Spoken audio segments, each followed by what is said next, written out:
В этом году в Удмуртии планируют создать селекционно-семеноводческий центр. Об этом сегодня сообщают в Удмуртском федеральном исследовательском центре Уральского отделения РАН. Ученые работают над продовольственной безопасностью. Семена каких культур намерены получать и какое растение может заменить сахар, расскажет Ирина Кропачева.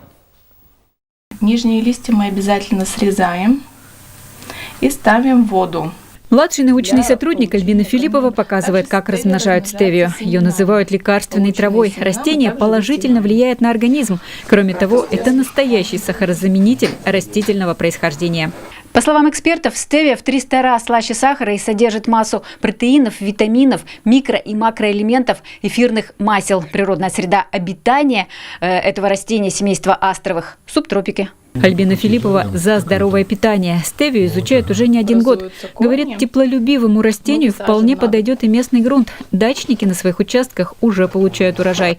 Главное – соблюдать определенные требования. Можно ее выращивать на больших территориях, но с сохранением зимой. То есть выкапываем земляным комом, сохраняем, весной высаживаем и как однолетнюю культуру и получаем большой урожай. В планах попробовать получить стевиозид, который и сделает любое блюдо слаще. Впрочем, сегодня здесь решают целый спектр задач.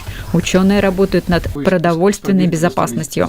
Районированная под наши условия, под близлежащие регионы, мы имели элитные семена тех или иных культур, высокую производительность, высокие, так сказать, биотехнологические свойства у этой продукции. Для этого в Удмуртии в этом году планируют создать селекционно-семеноводческий центр. Современные подходы позволят получать новые сорта гораздо быстрее, чем сегодня. Переходом на биотехнологическую основу мы можем в 2, а то и в 3 раза ускорить процесс выведения новых сортов.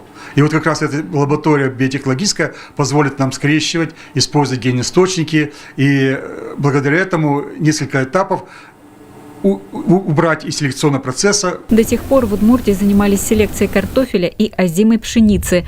В этот список сегодня намерены включить еще и овес, рапс, ячмень, яровую пшеницу. Все для того, чтобы обеспечить качественными семенами хозяйство не только Удмуртии, но и других регионов. Ирина Кропачева, Иосиф Воробьев, Вести, Удмуртия.